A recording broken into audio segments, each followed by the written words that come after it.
Ici Cathy Tropiano. Cette semaine, au Showcase des conférenciers, je reçois Hugo Dubé. C'est un acteur québécois qui a joué des rôles marquants, plus d'une centaine, à la télé, au cinéma, au théâtre. Vous l'avez sûrement vu dans District 31, dans Série Noire ou encore dans Random. C'est l'auteur du livre La créativité à 4 lettres, vous. Il est conférencier professionnel et sur une note plus personnelle, c'est un homme qui est vraiment fascinant. Vous allez voir que la prise de parole en public et le storytelling font partie de son univers et aujourd'hui, je l'accueille dans mon univers. Bonjour et bienvenue au Showcase des conférenciers. Aujourd'hui, j'ai de la grande visite. C'est Hugo Dubé. Je suis très, très contente que tu es ici. Merci. Merci. Moi, je veux que tu dises ton nom. Je trouve que ça sonne tellement bien quand je t'entends dire dans tes balados. C'est Cathy Tropiano. Yeah! On met ça, cette partie-là, quand on fait le montage. Oui, mais je voulais l'entendre Mais live. j'aime que tu...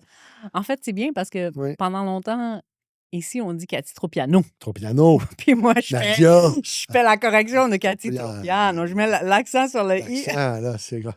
Ah, on se voit déjà en Italie profiter de la vie. Au lieu que c'est moi qui le mette bien à l'aise, c'est lui qui me met bien à l'aise pour l'entrevue. J'adore ça. On commence à l'envers aujourd'hui. Allez, vas-y, je te l'ai dit.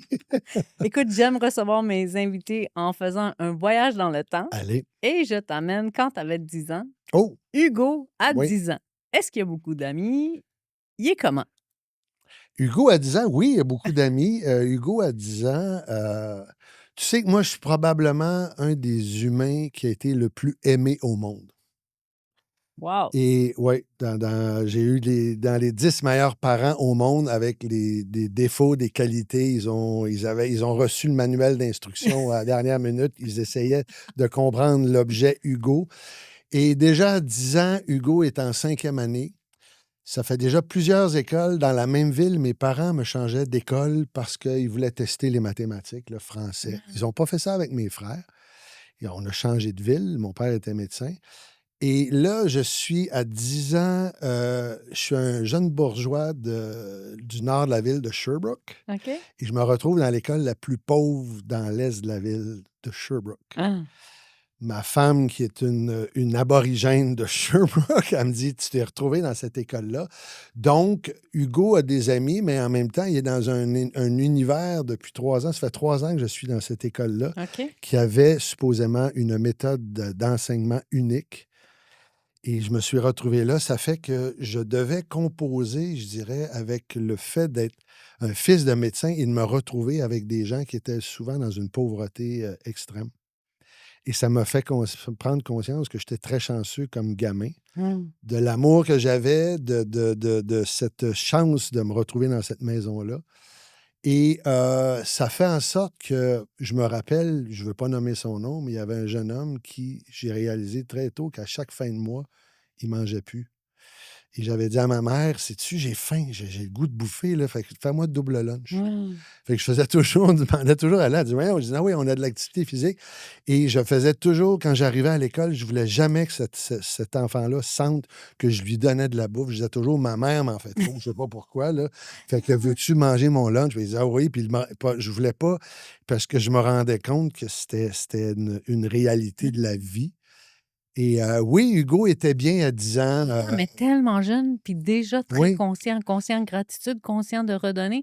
Pas dire à ta maman la vérité, puis Ouais, pas dire à l'ami la vérité. C'est fou, là. Ben, puis en même temps, que le fait que j'étais un gosse de médecin, mon père m'a fait réaliser très tôt que j'étais pour mourir. Je me souviens, on était au même Free Magog, on avait notre chalet, puis c'était beau, puis j'avais 4-5 ans, puis il dit, tu vas mourir. Là, t'as 4-5 ans, Oh tu fais, mon OK, Dieu! mais là, il dit, savoure la vie. C'était comme une espèce de gentil baffe, mais que tu fais très jeune. Ben, moi, j'ai 6 ans et 8 ans plus jeune que mes frères. Je suis un accident d'amour. J'ai fini par Je suis un accident d'amour. J'espère.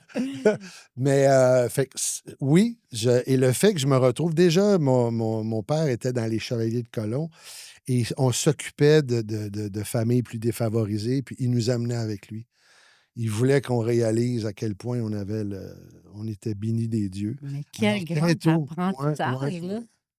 Mais 10 ans, c'était un beau moment, sauf le moment où, à la fin de l'année, tu sais, à peu près à ce temps-ci, je sais que c'est intemporel, le balado, et il y avait un de mes amis qui s'appelait François, et les jeunes filles avaient décidé que c'était lui qu'elles embrassaient Puis moi, je faisais, pourquoi elle ne va pas m'embrasser moi?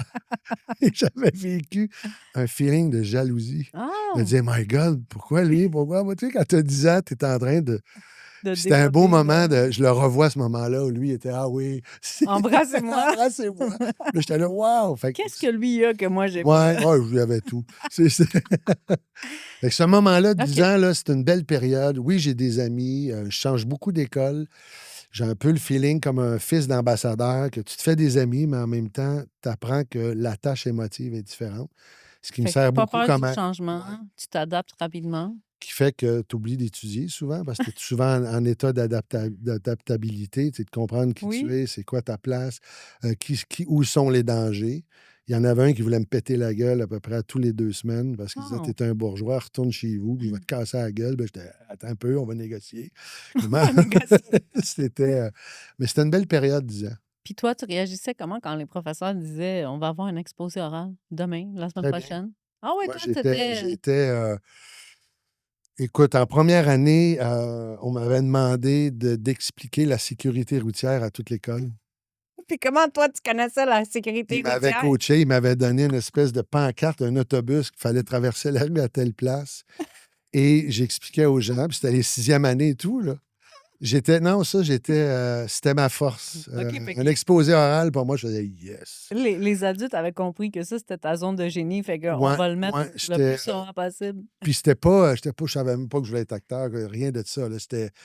Je faisais déjà de l'impro très jeune. On me demandait de faire de l'impro.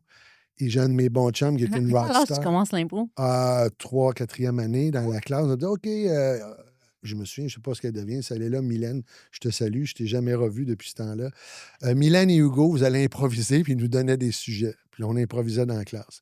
Puis moi, j'aimais ça parce que, je sais pas, ça me permettait de créer des mondes. Ça me permettait de faire rire, de les surprendre, les toucher. C'était quelque Fait que chose toi, qui à est. ce moment-là, est-ce que tu réalises que c'est inné en toi? Est-ce que c'est là que Non. tu réalises que tu J'ai fais juste du ça fun à avec le faire.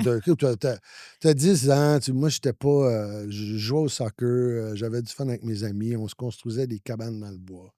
On était bien. C'était une période d'insouciance, oui? de bien-être. Et j'avais cette facilité-là. Et j'avais même un de mes amis, comme je te disais, qui est une rockstar, Dan Georgesco, là, les Too Many Cooks et Porn Flakes. Je sais Ah! pas si tu as déjà vu ça. Puis il me dit, je me rappelle de toi, Hugo, en première année, les 6e années, t'écoutais. En Là, je première et faisais wow. 6e Non, année, j'ai fait ah oui, c'est vrai, ça m'est revenu de ce moment-là. Fait que oui, j'avais pas de crainte de parler devant les gens. t'en as glissé un mot, t'as dit que tu es acteur. Moi, j'aimerais Oui. ça savoir pour les gens qui ne te connaissent pas, qui est Hugo Dubé? Si vous me connaissez pas, Ouais. ça va mal. Vous Vous allez êtes pas commencer à écouter la professionnel. télé. Qui est Hugo Dubé? Écoute, c'est un humain profondément amoureux de l'espèce humaine. Je suis peut-être mal faite, là, mais je crois en nous. Je nous trouve beaux malgré nos défauts, malgré. J'aime la vibe, j'aime le fait qu'à l'intérieur de nous, dans nos molécules, dans nos cellules, il y a le résultat de victoire de millions d'humains, de femmes avant nous. Il y a cet humain-là qui a fini par réaliser qu'il se passait de quoi quand j'étais sur scène. C'était mon prof au cégep, ça s'est enclenché. Il a dit, Hugo, quand tu es sur scène, il se passe quelque Ah, chose. Et là, au lieu de devenir un avocat pour faire plaisir à mon père, j'ai décidé, peut-être qu'on pourra aller là, mais l'acting, pour moi, c'était la puissance des mots, la puissance de l'émotion, la puissance de travailler en collaboration. oui. Parce que j'étais un maniaque du ballon rond sur la pelouse. J'ai coaché au soccer, j'ai joué au Hein? soccer. Puis, d'ailleurs, l'Italie, ma blonde a toujours aimé l'équipe italienne parce qu'elle trouvait que La c'était les tour. plus beaux joueurs. Les T'es plus beaux d'abord beau joueurs. et après ça, tu sais jouer au soccer, je pense, pour l'équipe italienne. Et tout ça fait en sorte que ça a amené l'acteur. Pour ceux qui ne me connaissent pas, je suis acteur, conférencier, animateur. J'ai un podcast. Je suis père de famille de deux merveilleux garçons qui prennent leur envol, mission accomplie, ils sont beaux à voir aller. Je suis amoureux d'une princesse norvégienne depuis 35 ans Hein? qui comble ma vie. C'est tellement beau de t'entendre. Fait qu'on entend que tu étais au cégep, tu étudiais pour être J'ai avocat? étudié en sciences humaines pures. OK. Tu sais quoi, les sciences humaines pures? C'est très vaste. C'est qu'il n'y a pas de mathématiques. C'est des sciences humaines pures. Pas de C'est mathématiques. ça. Fait que je veux juste savoir comme ta carrière, tu sais, ta première job, tu travailles où, tu fais quoi? Tu sais, c'est quoi tes premiers emplois, là? Tondre la pelouse dans un couvent de sœurs où mon père m'avait amené. Il a dit, regarde, et là, j'avais une petite tondeuse, une Landboy. Puis il y avait des mouches noires qui me bouffaient. J'étais obligé de prendre mon jacket. Je disais, qu'est-ce qui se passe? Mon père m'avait parké là, il était parti. Je reviens de chercher en fin de journée. Il m'avait donné de l'eau avec mon lunch, avec le petit bidon de gaz. Là, je voyais l'immense. Normalement, c'est un tracteur qui est supposé faire ça. Ça te prenait combien de temps de faire ça? J'ai même pas fini le quart. J'ai fait, qu'est-ce que c'est ça? J'ai dit, voyons. Là, T'as lâché ta job à Non, je suis rendu au bout de ma journée, puis je suis pas retourné. J'ai fait, ah bon, c'est comme. Mais je me disais, c'est quoi ce trip-là, de ce délire de me laisser tout seul dans un champ où l'herbe est à peu près haute comme ça? Tu sais, 8-10 cm, puis avec des mouches noires. C'est ma première job que je me souviens, là, j'ai peut-être 15 ans. Bon. Passé le journal, chez Camelot. Puis ensuite?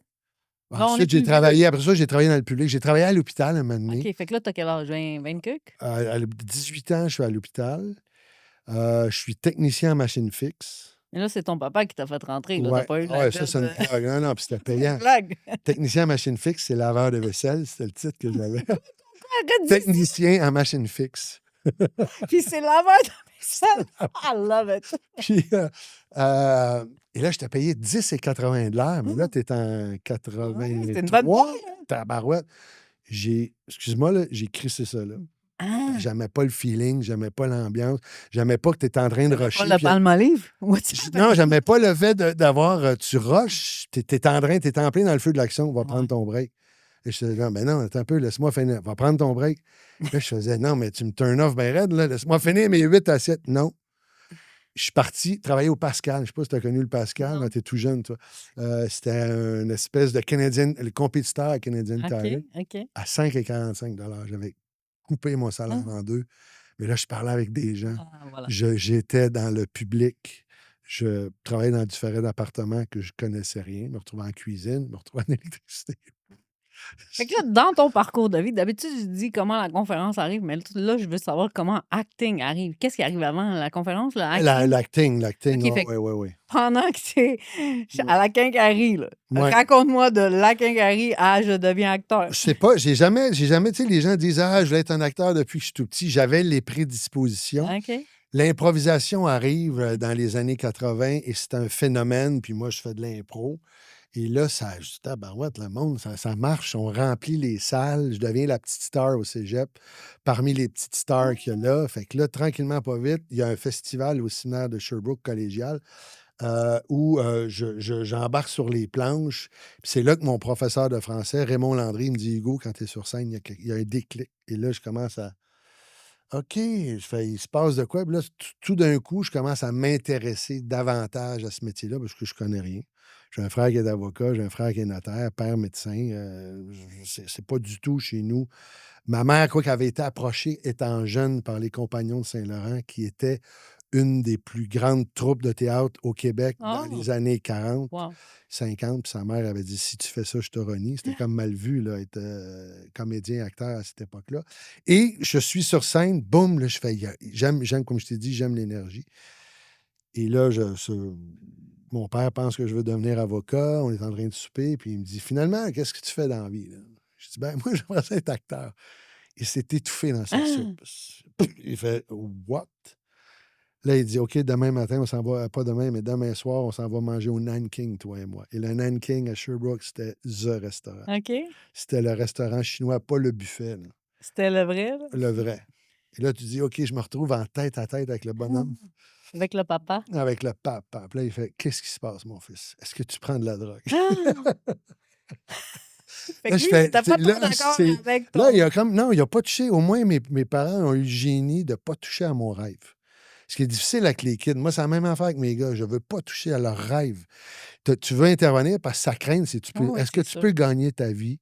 Puis dernièrement, mon coach qui m'a préparé à ça, il m'a dit, ton père m'avait appelé, il a dit, est-ce que mon fils va pouvoir gagner sa vie en faisant ce métier-là? Puis c'était ça, sa crainte. C'était pas, C'est pas il qu'il ne voulait pas m'éteindre, Mais il disait, personne ne connaissait chez nous. C'était comme, d'où c'est que tu OK, sors? ramène-moi au restaurant. Fait que là, tu es en Fait que train de là, on t'attendre est en train de avec ton manger au rapport. restaurant, puis là, c'est super bon et la bouffe est bonne. Et j'essaie de lui expliquer que c'est là que je vois pas le temps passer, c'est là que je me sens bien, c'est là que j'ai on dirait que plus je suis là, plus j'ai de l'énergie, plus je me sens bien, plus je me sens heureux et je savais pas dans quoi je m'embarquais, une chance parce que je l'aurais pas fait. Ça, c'est fou. Je savais pas que ça pouvait être aussi difficile que ça par la suite, mais j'ai le point de départ, là, c'était le lien entre le feeling d'être sur un terrain de soccer et sur une scène. Contrairement à un conférencier, à un humoriste, acting, je suis obligé de jouer avec toi. Si tu me renvoies pas bien la réplique, Ouais. c'est pas bon. C'est un métier où une fois que la compétition est mise de côté puis que tu as le rôle, Tu es j'ai le rôle, dépendant là, de... quand tu comprends cette collaboration-là, c'est génial. C'est merveilleux parce que le public fait «Oh, wow!» Et c'est ça que j'aimais. Fait que c'est qui te donne ton premier rôle? Comment tu arrives Eh à boy, mon premier acteur? rôle, je suis content, ils ont effacé les cassettes parce que j'avais écrit au gouvernement Emploi Canada que je OK. voulais faire la télé, tu sais, 18 ans, puis à un moment donné, ils me disent: «Tu aurais une audition pour être monsieur météo à Télé 7 Sherbrooke». Moi, je fais de la dyslexie, je lis pas, ben, tu sais, je lis pas bien. Je peux pas lire à première vie, je suis un slow reader. Et là, je me retrouve devant ma caméra à lire la météo. Fait que t'acceptes, là. Tu sais Ben, que c'est j'ai ça, dit puis là, à un tu moment vas. donné, j'ai dit: «Je vais essayer» et je me suis pété à la gueule. C'était comme horrible. Et je vois comme le réalisateur qui regardait, on a dit: «Mais qu'est-ce que c'est ça? Salut, ça va?» C'est comme, c'est pas bien tout de suite et après ça, il y avait encore à Télé 7 parce qu'à Sherbrooke, on avait notre poste de télé à nous. Puis il y avait, voyons, Louis-Paul Allard qui animait une émission juridique. Puis, c'était comme des déménageurs qui avaient brisé le matériel. Mmh. Mettons que tu déménages, Ça arrive souvent, ça. comment tu peux porter plainte? Puis il y avait une simulation. OK. Puis là, moi, j'avais acté mon premier rôle, c'était de faire un déménageur avec un de mes amis qui en avait rien à foutre d'être acteur. Il voulait juste la paye, mais ça avait donné, encore là, n'importe quoi. Là, j'ai la scène de Friends avec le sofa. Pivot, pivot, pivot. Ça devait être drôle. Alors, c'était ça le début. Et puis, ça a été compliqué, je dirais, entrer à l'école de théâtre, la formation, la sortie, tout ça. Ça a été ce que je rencontre un peu dans ma conférence, la dernière, où j'ouvre cette porte-là. Mais tu arrives. OK, donc, Oui, puisqu'on y va, oui, comment la conférence arrive dans ta carrière? Parce que là, tu deviens acteur, oui. tu Pendant tu 10 ans, commences vois-tu, à donner des rôles. à 88, je commençais à être acteur. En 98, j'ai commencé à être conférencier. Fait que de 88 à 98, Acting dans le tapis. Puis à un moment donné, il y a comme une période qui est moins florissante. Et en même temps, il y a ce désir en moi de partager ma curiosité, l'amour que j'ai reçu, que je te parlais au début. Ah! Et là, je dis, je veux passer par, je veux stimuler les élèves au secondaire à s'accrocher, même s'ils trouvent ça nul, l'école, à dire, tu as le droit de, tôt ou tard, tu vas être une bolle dans quelque chose, tu vas être bon dans quelque chose, fait que tu peux avoir le droit d'être bon à l'école. Est-ce que tu savais que le métier de conférencier existait ou tu as vu quelqu'un puis tu t'es dit: «Hey, je Non, pourrais j'ai pas faire vu, ça», non, il comment? y avait Jean-Marc Chaput que j'aimais Ouais. bien, il y avait André Raté qui était une Oui, conférencière, oui, Marcel Leboeuf commençait aussi. oui, Au un petit début, peu. là, quand j'ai commencé en 98, on n'était pas beaucoup. Non, pas C'était beaucoup. comme, Horizon débutait aussi, plus tard, avec David Larose, tout ça. Il y en avait pas beaucoup et là, je me suis rendu compte qu'aller dans les écoles, c'était compliqué et pas payant. C'était Compliqué et pas payant. Raconte. voilà, fait que, ben, je comprends, le milieu scolaire Ouais, veut c'est très, protéger très les jeunes, dirigé avec aussi. raison. Donc, je trouvais qu'il y avait beaucoup de red tapes. Puis à un moment donné, j'ai fait: «Non, je vais parler au prof qui, lui, va stimuler l'élève». Fait que c'est comme ça, tranquillement, pas vite. Puis je me disais, il y avait quand j'avais tourné Jasmine, il y avait JC Lauzon qui m'avait dit: «Tu pourrais être humoriste, toi». Ah! Puis j'avais dit: «Moi, j'aime mieux faire humoriste, c'est que tu parles beaucoup de toi». Puis moi, j'avais le goût de parler des gens dans la salle. Fait que je dis: «C'est là, je vais me servir de l'humour, de l'aisance que j'ai pour transmettre le déclic aux gens». Moi, j'étais un allumeur de réverbère. C'était ça ma première mission. Dire: «Je veux juste que tu puis que le feu pogne, le reste, comment tu mets les ingrédients, comment tu joues avec ton poêle, le gaz que tu as dans ta bonbonne, j'y suis pour rien. Je veux juste allumer le pilote». C'était ça, puis c'est encore ça ma mission. Puis c'est C'est une déjà beaucoup. magnifique phrase, là. Allumeur de réverbère. Ouais, Wow! c'est comme ça que je me décris. Dans la nuit, à un moment donné, il y a une lumière qui apparaît. Puis quand tout le monde allume son réverbère, mais tu finis par éclairer le quartier où tu es, puis tu finis par avoir moins peur des ténèbres. Oh, j'aime l'image que tu renvoies, puis moi, j'enseigne la visualisation. Ça, c'est une super belle façon Ben, de visualiser. ouais. Est-ce que tu peux nous raconter ta première expérience de conférence? Parce que là, j'entends que là, tu décides de t'adresser au professeur. Comment tu organises ça ou Ben, ma vers première qui tu vas? conférence pro, Oui, mettons, oui. engagée Oui, par vas-y. Horizon, là, Ouais. semble que c'était à Cornwall. Moi, j'avais pas de. Au début, j'avais pas de PowerPoint. J'avais des poissons tropicaux derrière moi. Puis je disais, si vous êtes tanné, regardez les poissons tropicaux, là, détendez-vous, puis venez me revoir. Je me retrouve dans une salle, ils sont 450. Ils ont tous des gilets jaunes. C'est écrit Le boss me vole ma convention collective. Ils sont en moyen de pression. Puis c'est le boss qui a engagé le Et conférencier. là, ils font T'es envoyé par le boss pour nous dire de. Là, oh, Ça, c'est ta première. première conférence pro avec. Et il y avait deux bouncers, les deux leaders du groupe. Là, je les ai spotés. Puis il y avait une place entre les deux. Je suis allé m'asseoir entre les deux. Là, je vais être grivois. Je les ai regardés. J'ai fait Esti de calice, il est mieux d'être bon, ce conférencier-là. On n'a pas de temps à perdre. Hein. Là, ils m'ont comme regardé. Puis ils sont partis à rire. Oh, wow. Puis, boum, ça a comme. Désamorcé. Mais j'avais rien pour m'accrocher. C'était comme un one-man show. Puis c'est comme ça que ça a commencé. C'est vraiment mon premier là, de cette salle-là, de voir cette marée de T-shirts jaunes avec le boss me vole ma convention collective. J'espère que vous appréciez cet épisode qui est rempli de pépites. Si vous trouvez que ça vous fait réfléchir, que ça vous fait vivre des émotions, que ça vous fait rire, que c'est différent que ce qui est présenté ailleurs, je vous invite à me laisser un petit review, un commentaire positif. Puis si vous avez envie de me faire un like et un partage, je vous dis que ça peut avoir un grand impact. C'était Moi, assez j'aime intense. ça au showcase des conférenciers. Je dis tout le temps, quand les conférenciers font des posts sur les médias sociaux, c'est tout le temps beau, c'est tout le temps léché. Puis moi, je fais le podcast showcase des conférenciers pour qu'ils viennent nous parler aussi Oui, de l'envers de la médaille. oui. Mais là, toi, tu me dis que c'est ça, c'est ta première Ouais, conférence. ouais, ben, Fait que- première pro, je dirais, j'en ai Ouais, fait, tu sais. Première pro. Vraiment, là, un des premiers contrats que tu l'as dans la gueule. Là. Tu fais bang. Fait que partage-nous une autre histoire, quelque chose où le public a été froid ou une conférence où c'était difficile, parce que là, Ben, t'en fais depuis des années. Oui, là. oui, Fait oui, que oui, oui. raconte-nous un épisode où c'est pas aussi rose qu'on nous le fait croire d'être conférencier. Tu sais que le mauvais pacing, quand tu n'as pas posé les bonnes questions par manque d'expérience au client, où te situes, tu la places où la conférence? Puis qu'ils te font venir, c'est un party dans une grosse pharmacie, elle veut récompenser ses employés. Il y a le party, le souper bien arrosé, il y a le dessert, le conférencier et le party continue après. Et toi, t'arrives, ils Entre ferment la le- musique, ils arrêtent tout. Ils sont guédailles parce que là, ils ont commencé à. Ils s'en vont en vacances. Et là, ils ont une coupe de bière, tout ça, il y a le vin. Et là, tu vas, bon, écoutez, silence, bu, bu, bu, bu. Là, tu n'as rien à faire. Tu fais là, puis il y a toujours un tannant ou une tannante qui, lui, fait. Ça a été l'enfer. Ça m'a donné, j'ai dit à partir de ce moment-là. Je Oui. choisis mon Non, non, pas je le pacing. choisis, mais où tu essaies de dire au Ah oui. client, est-ce qu'il va y avoir de l'alcool? Est-ce que les gens vont manger des beignes, de la tarte au sucre, puis il va y avoir le pancréas, puis une demi-heure après, ils vont dormir? Tu essaies de comprendre. Ça, s'il y a du monde qui tu sais, je ne sais pas, qui commence en business, poser ces questions-là, où vous vous situez. Y a-t-il un conférencier ou une conférencière qui a la réputation de prendre bouffer du temps s'il y a plusieurs Ah ouais, ça, conférenciers? c'est... Puis qu'il te reste 20 très- minutes au lieu de 30 ou 40. Tu sais. Il y en a qui sont, on le sait, hein, c'est pas, Oui, on il n'y le a pas sait, on d'ego le dans ce sait. monde-là. Alors, ce moment-là, j'avais fait, oh my God, j'en ai fait dans un... J'ai fait ça dans un salon mortuaire avec le ministre Philippe François Champagne qui venait faire une allocution avant moi. Mais OK, mais là, il n'y avait pas de personne décédée. Là. T'es non, dans non, un ils m'ont salon juste demandé, mortuaire. ils ont OK, dit, OK, écoute, OK. notre salle communautaire, Voilà. c'est le salon C'est mortuaire. fort. Est-ce que tu es à l'aise? J'ai dit oui. Donc, je me suis retrouvé dans un salon mortuaire. Fait que toi, quand tu rentres ici Affaire. puis tu me dis on change l'énergie, là, je comprends.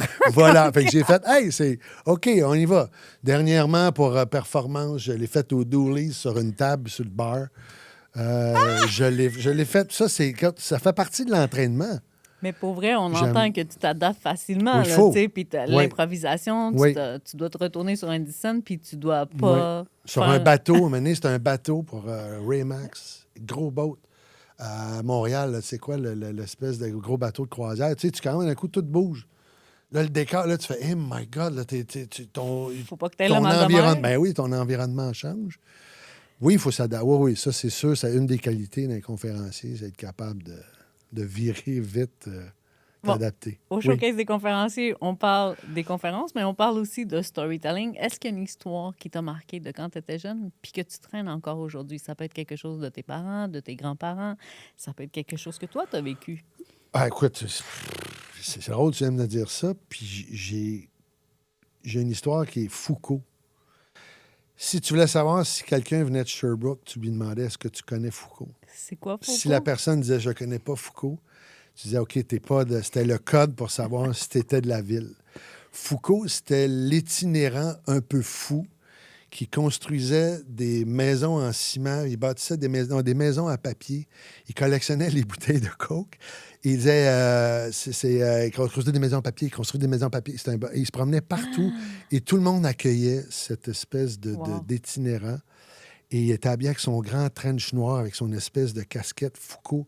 Puis, supposant toutes les rumeurs partaient sur cet homme-là, mais en même temps, les marchands l'accueillaient, tout le monde le nourrissait, tout le monde en prenait soin parce que c'était le vagabond de la ville de Sherbrooke. Puis à un moment donné, je me souviens, j'avais posté, j'ai dit « Qu'est-ce qui est devenu Foucault? » Puis je demandais quand je retournais, parce que c'est ma ville, Oui. ma belle famille est Tout le encore monde là. le connaissait. Puis je disais, faut absolument qu'on peut pas. Puis à un moment donné, les journaux locaux en ont parlé, mais c'était dans la ville, Foucault, le code d'une ville, ce que j'appelle le code émotif. Ça, c'est la première histoire que j'ai le flash. Et il était vraiment... il était protégé. Puis ça fait... il était unique comme individu in Sherbrooke Eastern Township. Tu l'as un peu dit, là, mais mettons, qu'est-ce qui t'a légué? Plus précisément, là, qu'est-ce que tu retiens de peut-être sa vie ou par rapport à la tienne, mettons, qu'est-ce qui t'a légué? Je sais pas s'il m'a légué des choses qui fait en sorte qu'il a permis à une population d'avoir des liens émotifs, peu importe le quartier où tu étais, Oui, parce qu'il y avait accès à toutes les classes sociales. Il y avait, c'était une époque où il y avait quand même peut-être une plus d'abondance. Il y avait de la pauvreté, mais il y avait une entraide et il y avait... Ce qui pouvait m'avoir légué, c'est ça, le fait qu'il pouvait aller partout, le fait qu'on en prenait soin, le fait qu'il devenait une espèce de mascotte qui te faisait comprendre que la misère était là, la folie mentale aussi. Mais en même temps, il y avait une liberté totale. Ce mec-là, il vagabondait à longueur de journée, hébergé, nourri, protégé par la collectivité. C'est pas le genre, tu veux pas vivre en même temps. Non, mais je comprends. Jean Vanier, je sais pas si tu connais Jean Vanier, qui était l'auberge, j'oublie son... Lui, il était un des grands... il s'occupait des gens en problème, des gens qui avaient des problèmes mentaux. Puis il y avait quelqu'un, il avait dit, par rapport à quelqu'un qui était mentalement affecté, il avait dit, c'est triste, ils rient tout le temps, ces gens-là. Wow. Là, tu fais, wow! Quelle tristesse qu'il y a là-dedans. Mais tu sais, c'est tout à ton honneur. Tu as commencé le podcast en disant « Je suis profondément amoureux de l'être humain. » Ouais. Puis là, je t'entends parler de ça, puis ça me touche profondément. Je vois à quel point, pour toi, ben, pour beaucoup d'entre nous, qu'on est dans ce milieu-là, tu sais, spirituel et tout, on est tous liés. De près ou de loin, on est tous liés. Et qu'il ne faut pas l'oublier. On a tendance... C'est fou à quel point, je pense que quand tu l'oublies trop, la vie a fait. Tu es en train de l'oublier? Voici. Just watch me. Voici. J'arrive. Puis en même temps, tu sais, tu parles d'histoire, même si je t'ai dit que j'ai été probablement un des 10 humains les plus aimés à mon époque, ça n'a pas empêché que j'ai eu des tapes sur la gueule, puis j'en ai eu des qui m'ont fait saigner par en dedans comme il faut. Là. Des moments très difficiles dans ma vie. C'est peu importe qui t'es, la Mère Teresa disait « La vie est difficile, accepte-le ». Et à travers ça, tu essaies de danser avec tes chaînes de la vie, de ce qu'on est. Puis il y en a qui ont peut-être une meilleure agilité. D'autres, c'est plus compliqué. C'est ce qui me fascine. Oui. C'est ce qui me fascine chez les gens. Toi, tu es très, très inspirant. Il y a beaucoup de gens qui nous inspirent. Tu as parlé un petit peu de Mère Teresa. J'aimerais ça savoir qui t'inspire. À part... Si c'est Mère Teresa, toi, cool, là. non. C'est donc bien cute, c'est donc bien cool. Il y a beaucoup de gens, moi, je te dirais, comme je te dis, les gens qui veulent les gens qui sont au service de... Il y a un problème, tu cherches une solution pour améliorer ton confort la première chose. Puis après ça, quand tu veux améliorer le confort de la collectivité, déjà, tu m'inspires. Que ça soit tout petit, que ça soit quand moi, je coachais au soccer, puis que celui qui s'occupait du bénévolat faisait en sorte de toutes les équipes, bien, qu'on ait le matériel, puis je faisais « Wow, les jeunes ont un plaisir sur le terrain », que ça soit les tops comme Steve Jobs, name it, Gia Bombardier, Lise Wattier pour la beauté féminine. Dès que tu as dans ton désir d'améliorer le confort de la collectivité, pour moi, tu es déjà inspirant. Tu me fais déjà triper. Hey, j'aime comment tu l'as nommé. Souvent, les gens disent soit un nom d'une personne connue ou soit leurs parents. Tu sais, souvent, c'est quelqu'un qui est proche de nous. Puis toi, j'aime que tu nommes ce que la personne fait avant de qui elle est devenue. Ce que tu veux dire, là... Parce que avant de nommer le nom, tu as dit « j'aime qu'est-ce qu'elle fait ». C'est ces gens-là qui t'inspirent, peu importe qui c'est. Oui. Mais c'est ça que je dis, les entrevues précédentes, on a nommé des noms ou on a nommé des parents. J'ai beaucoup de noms. Puis toi, avant de nommer le nom, tu as dit ce que la personne fait. Fait que ça me ramène encore plus à « je suis profondément amoureux de l'être humain ». Oui, tout à fait. C'est ça la base depuis 250 000 ans. Comme je te dis, c'est ça qu'on a en nous. Le fait qu'on ait cette discussion-là ici dans un splendide décor, Guy, tu as fait une bonne job. Le studio 4771, voilà, ils font un travail incroyable. Il a travaillé fort avec Fred, c'est ça, qui s'occupe du son. Mais c'est génial c'est qu'il y a des humains avant nous qui ont eu des essais, des erreurs, qui se sont cassés les dents, puis ils ont décidé, malgré que tout ce que les gens peuvent dire. Moi, souvent, j'ai envie de dire aux gens, fais-le.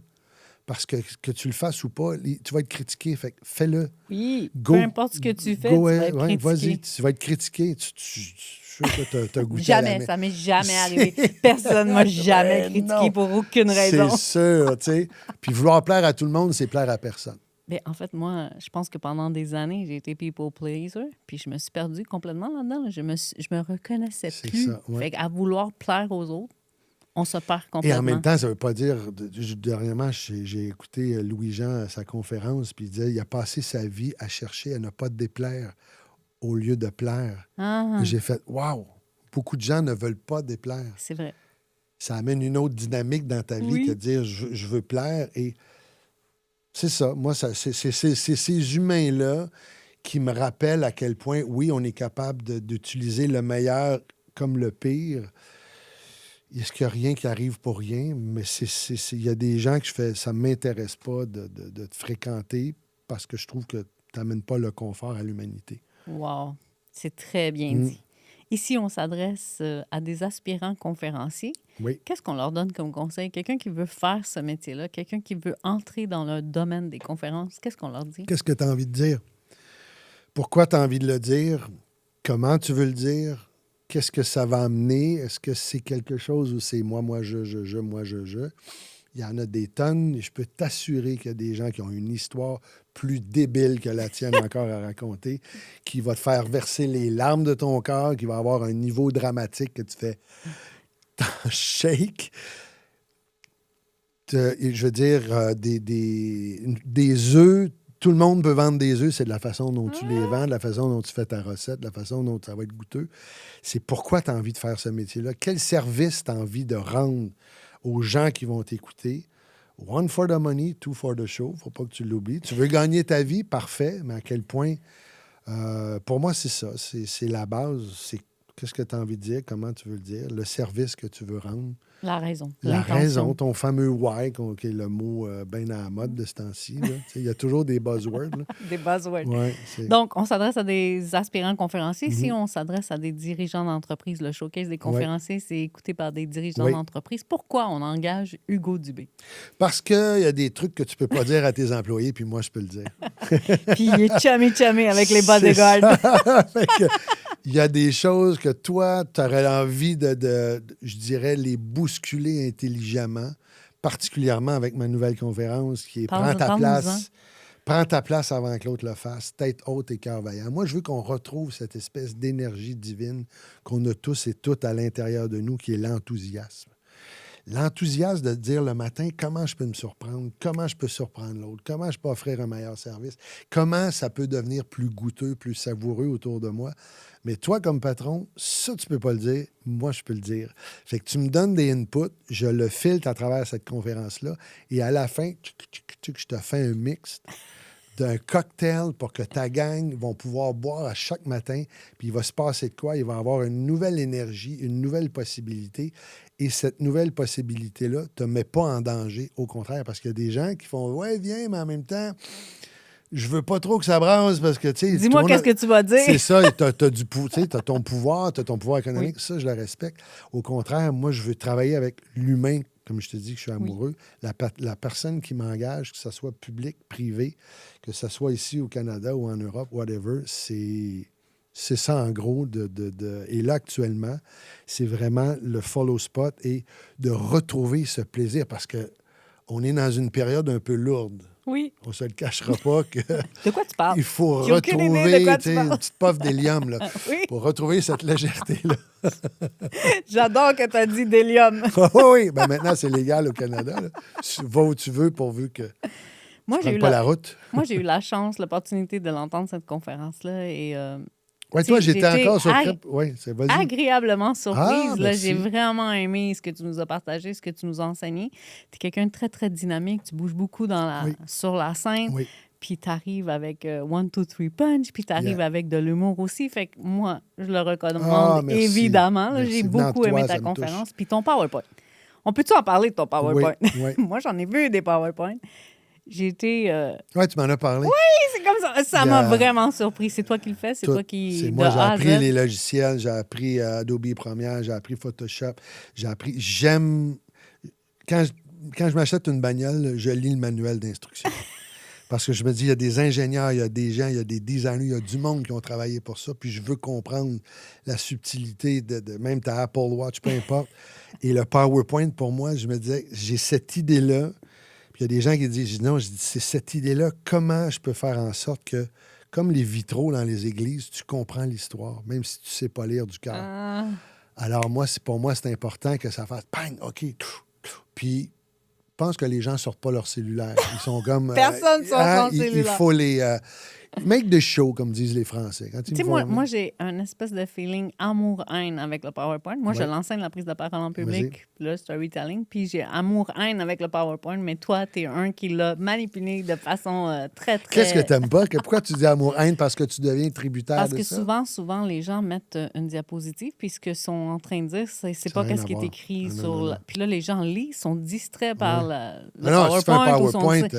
Ou ils vont beaucoup trop vite, ou ils vont pas assez vite, ou il y a plein de choses avec le PowerPoint que des conférenciers, si le PowerPoint ne fonctionne pas, ils n'ont plus de conférences. Fait que moi, je dis tout le temps... C'est un risque. Tu as acoustique ou tu as de big show.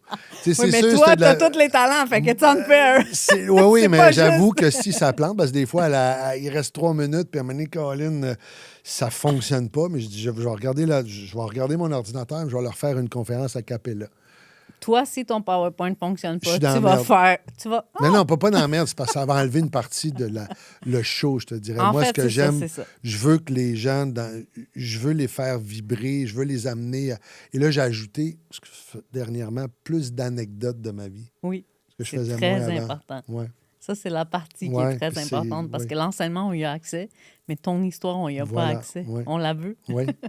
On s'est adressé à des futurs conférenciers, on s'est adressé à des dirigeants d'entreprise. Si on s'adresse à Hugo quand il était plus jeune, qu'est-ce qu'on lui dirait? Qu'est-ce qu'on lui dirait? Glande moins. Tu sais, il y a une période où, tu sais, maintenant, le temps est tellement loin. Moi, c'était beaucoup jouer au soccer, les filles. J'aimais beaucoup le groupe Kiss, Party Out Not Long, Shout It Out Loud. Shout It Out Loud. Fait que c'était... Et en même temps, je ne changerais pas. C'est comme ça fait partie de moi. C'est keep going, c'est vas-y. Aie confiance. Oui, et en même temps, aie confiance. Moi, à 18 ans, ma mère m'a dit « Va en Europe. Allez, elle dit, je te paye une partie de ton billet d'avion, pack, sac, go, fly. » T'es parti où? Je J'ai fait France, j'ai fait Belgique, j'ai fait Hollande, je me suis Mais promené en sans Europe. destination, t'es juste parti Paf! puis juste go? J'avais une place, j'arrivais à Paris.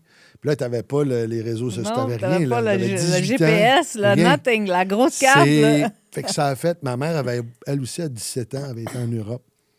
Donc, c'était go, va découvrir le monde, va réaliser à quel point tu n'es pas tout seul sur la planète. Il y a bien des humains, il y a beaucoup Oui. de rêves. Fait que cette période-là, j'aurais peut-être voyagé un peu plus. Ouais, Wow. ouais, c'était comme... Puis surtout, à cette époque-là, je trouvais qu'il y avait une liberté. Tu pouvais disparaître. Aujourd'hui, tu es surveillé Oh, oui, sans aujourd'hui, arrêt. tu peux pas Non, disparaître. non, je vais disparaître peut-être une place, mais même encore. Tout le monde sait où t'es en Voilà. tout temps. Et ce moment-là, écoute, je me suis retrouvé en Europe.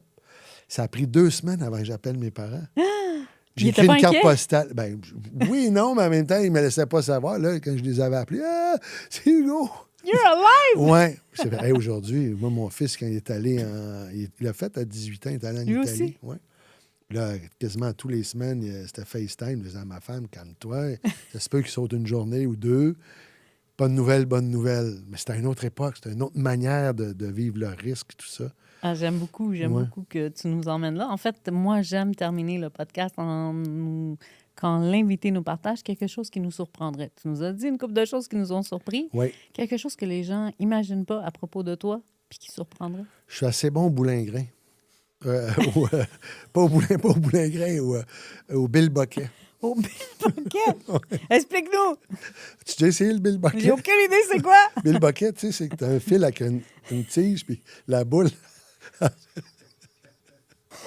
C'est l'annonce la plus surprenante ever! Tu m'as demandé de te surprendre, ce que les T'as gens réussi savaient pas. haut la toi. main, là. Moi, je suis là, c'est quoi ça? Alors, c'est un concours de Bill Bucket. Comment t'as pu te pratiquer à faire ça? J'en ai chez moi, j'aime ça. De temps en temps, quand je veux réfléchir, je prends le Bill Bucket, puis tac-tac, oui. Puis ça, c'est vraiment, c'est dans le poignet, le ting, il y a comme une petite...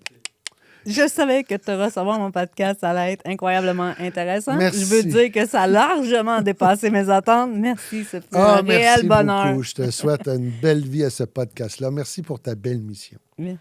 C'est Merci très, d'avoir très été là. inspirant. Merci beaucoup. À presto. Merci d'avoir été à l'écoute du podcast Le Showcase des conférenciers.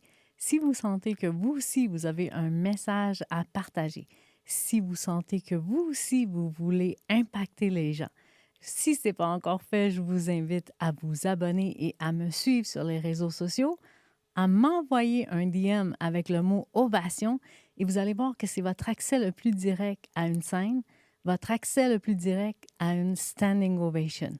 Et moi, en attendant, je vous donne rendez-vous sur le prochain épisode de podcast, l'endroit où chaque histoire résonne fort dans l'univers. Et je vous dis à presto!